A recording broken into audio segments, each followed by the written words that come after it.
সংসদের উচ্চকক্ষ কিভাবে গঠিত হওয়া উচিত সেটা নিয়ে একটা ডিবেট চলছে। আমরা জানি সংবিধান সংস্কার কমিশন একটা প্রস্তাবনা দিয়েছে, সেটা কেমন হতে পারে সেটা আমাদের সামনে এসছে এবং সেই প্রসঙ্গে বিএনপি দ্বিমত প্রকাশ করছে। একটা কথা বলে রাখা ভালো, বাংলাদেশে দীর্ঘদিন থেকে বিএনপি তার সংস্কার প্রস্তাবনায় অনেক আগে থেকেই সংসদের উচ্চকক্ষের কথা বলেছেন। আমি বিএনপির ভারপ্রাপ্ত চেয়ারম্যান জনাব তারেক রহমানকে খুব স্পষ্টভাবে বহুবার বলতে শুনেছি এবং এতে বোঝা যায় যে তারা এই জিনিসটার ব্যাপারে খুবই সিরিয়াসলি ভেবেছেন। কিন্তু এখন সামনে যে পরিস্থিতি হয়েছে তাতে এই উচ্চকক্ষটা আসলে কেমন হবে সেটা নিয়ে বিতর্ক তৈরি হয়েছে। বিএনপি সংবিধান সংস্কার কমিশন যেভাবে চেয়েছে সেভাবে এটা চাইছে না, এটা অ্যাপারেন্টলি মনে হয়। শুরুতে একটু বলে রাখা ভালো, সংবিধান সংস্কার কমিশন এটা যেভাবে এটাকে প্রস্তাব করেছে আমি এটাকে এন্ডোর্স করি। এটা আজ না, 5 আগস্ট শেখ হাসিনার পতনের পর থেকে অনেকগুলো ডিসকাশন হয়েছে অনলাইনে এবং অফলাইনে, ঢাকা ইউনিভার্সিটিতে বা বিভিন্ন জায়গায় সংবিধান নিয়ে প্রচুর আলাপ আলোচনা হয়েছে। সেখানে আমি খুব প্রকাশ্যেই এই ব্যাপারে আমার অবস্থান জানিয়েছি। এমনকি সংবিধান সংস্কার কমিশন কিছু নাগরিকের সাথে যখন তাদের মতামত আহ্বান করেছিলেন, আমাকে যখন ডেকেছিল তারা, তখনও আমি আমার মতামত দিয়েছি এবং ঘটনাচক্রে ঠিক সেভাবেই আসলে প্রস্তাবনাটা এসছে। শুধু একটা জিনিস এক্সট্রা আছে, এখানে 5 জন বেশি আছে 100-র চাইতে। আমরা সবাই 100-র কথা বলছিলাম, তারা 105-এর কথা বলছিলেন। 5টা পদ রাষ্ট্রপতির হাতে থাকবে, যিনি সেটা নিজে সিলেক্ট করতে পারবেন। খানিকটা ভারতের মতো, ভারতে আমি ভুল না করে থাকলে 10 বা 12 জন, সংখ্যাটা নিশ্চিত নই, ওখানে রাষ্ট্রপতির হাতে আছে, তিনি সেটা করতে পারেন তাদের রাজ্যসভা মানে আপার চেম্বারের ক্ষেত্রে। এখন আপার চেম্বার কিভাবে বা কেন প্রয়োজন, আমরা সেই আলাপটা একটু করা দরকার। তারপরে আসলে কেন বিএনপি যেভাবে চাইছে সেটা সঠিক হবে বলে আমি মনে করি না।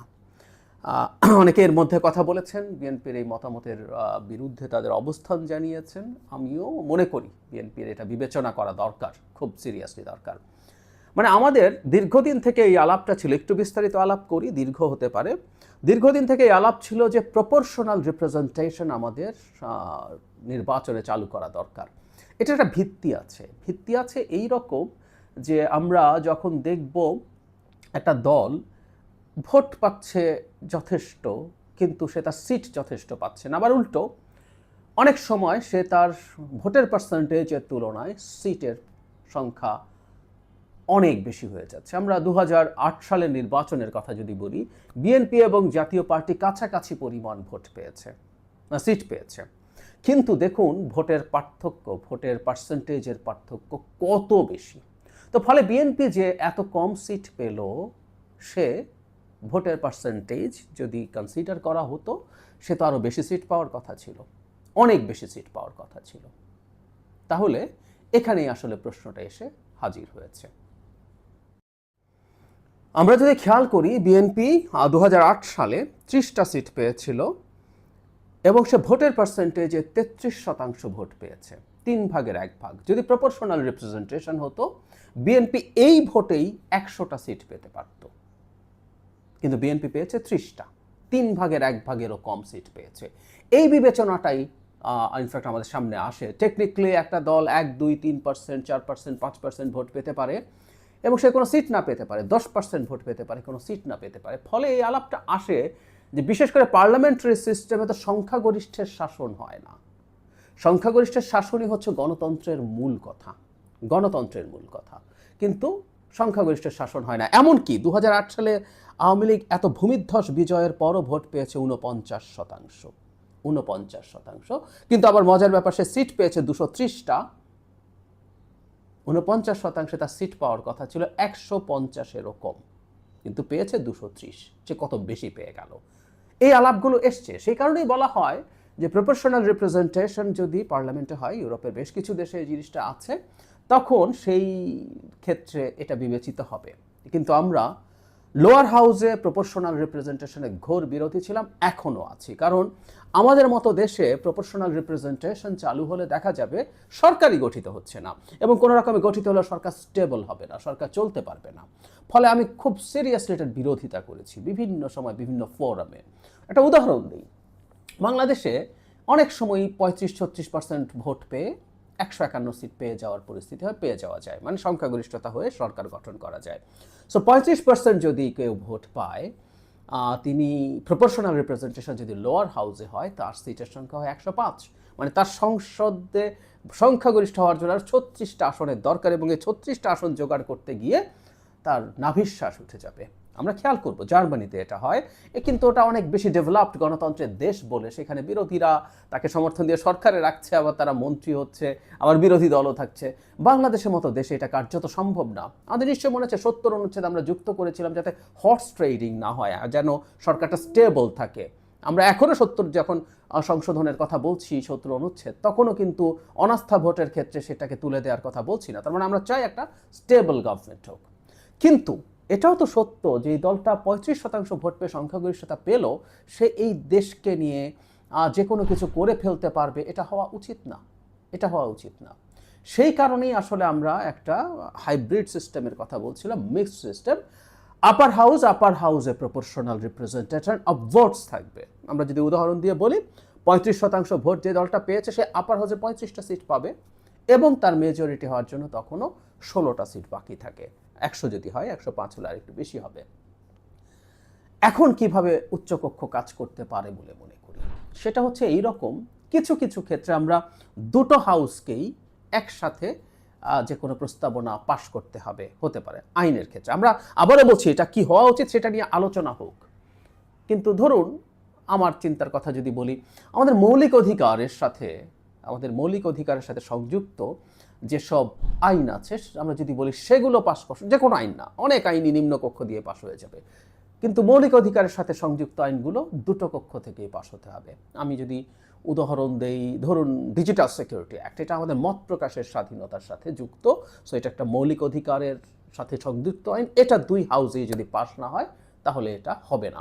আমরা একটা উদাহরণ দিই, লোয়ার হাউসে পাশ হয়ে গেল কোনো দলের, কিন্তু আপার হাউসে তার ধরলাম যে তার 40টা সিট আছে, তার 11টা সিট নেই, তো তাকে 11টা সিটের জন্য অন্যদেরকে কনভিন্স করতে হবে, এবং কনভিন্স করে তাকে এই আইন পাশ করতে হবে। সেই ক্ষেত্রে সেই দলগুলোর একটা ক্ষমতা তৈরি হবে, সে তখন সংশোধনী দেবে যে তুমি এটা ঠিক করনি, এটা ঠিক করনি, এই আরবিট্রারি গ্রেফতার হতে পারে না, পুলিশকে এত ক্ষমতা দেওয়া যেতে পারে না, এরকম যা যা আছে সেগুলো দিয়ে তখন রাজি হতে হবে যারা ক্ষমতাসীন আছে। তখন এই যে একটা চেকস অ্যান্ড ব্যালেন্স তৈরি হলো, এটা কাজ করবে বেটার।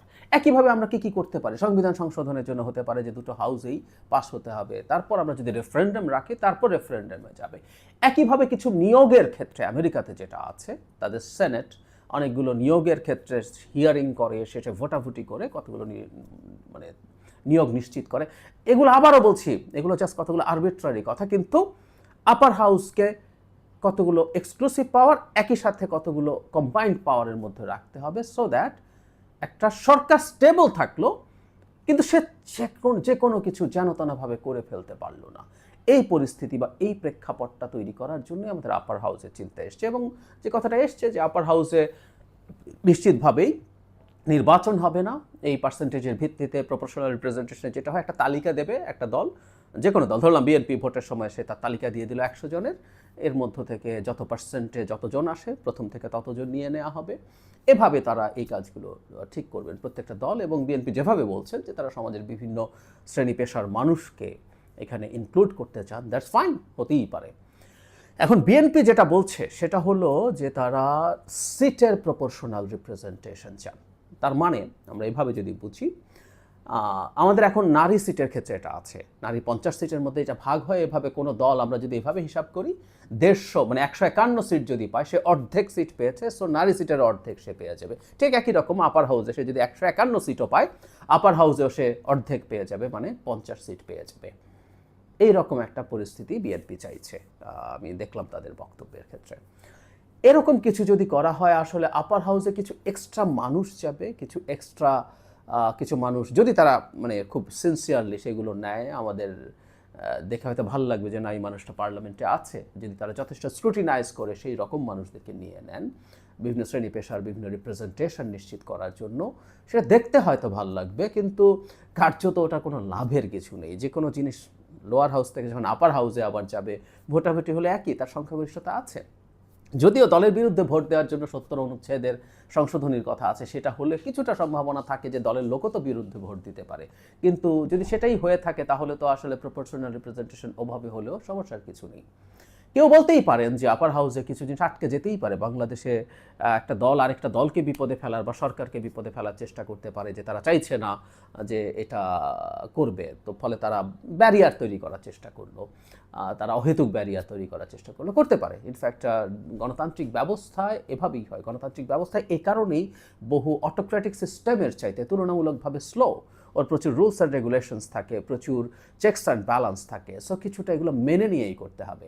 একটা মানে ফুল প্রুফ কোনো সিস্টেম এক্সিস্ট করে না। পৃথিবীর প্রত্যেকটা সিস্টেম ফ্ললেস না, প্রত্যেকটা সিস্টেমের কোনো না কোনো ফ্ল থাকে, কোনো পারফেক্ট সিস্টেম বলে কিছু নেই। ফলে আমরা এটা যখন নেব, এরও কিছু ড্রব্যাকস থাকতে পারে, নিশ্চয়ই পারে, আই ডোন্ট ডিসঅ্যাগ্রি, আমি অবশ্যই মনে করি। কিন্তু যে বলছি এটা আমরা আসলে ওজন দেবো আমাদের কোনটা বেনিফিটের দিকে বেশি যায়, আমি সেটা মনে করি যে এটা বেনিফিটটাই বেশি হয়।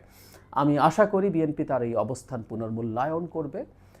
এটা সত্য যে এই নির্বাচনেই এটা নিয়ে খুব বেশি স্ট্রেস টেনশন হয়তো তৈরি হবে না, কিন্তু দীর্ঘমেয়াদে, আমি আগেও একটা কথা বলছি, সংস্কারের কয়েকটা কোর জায়গা, বিশেষ করে আমাদের এডুকেটেড কনসিয়াস মিডল ক্লাসের মধ্যে খুব ভালোই ট্র্যাকশন পেয়েছে। বিএনপি তার ভবিষ্যৎ রাজনীতি বিবেচনার ক্ষেত্রে এই ব্যাপারগুলো মাথায় রাখবে বলে আমি বিবেচনা করি। আমি এটা আশা রাখতে চাই অ্যাটলিস্ট আর কি, তারা এটা মাথায় রেখে বিবেচনা করবেন। এবং ওই যে বললাম যে নির্বাচনে জেতা যায়, কিন্তু ধাপে ধাপে তাদের যে ন্যারেটিভ সেই জায়গায় আসবে। এবং এই মুহূর্তে বিএনপি যে অতীতে যে গণতান্ত্রিক লড়াইটা করেছে, সংগ্রামটা করেছে, সেটার জায়গায় এসে দেশের গণতন্ত্রকে আরেকটু চেকস অ্যান্ড ব্যালেন্সের মধ্যে আনার কৃতিত্ব নেওয়ার এটাই সুযোগ বিএনপির সামনে।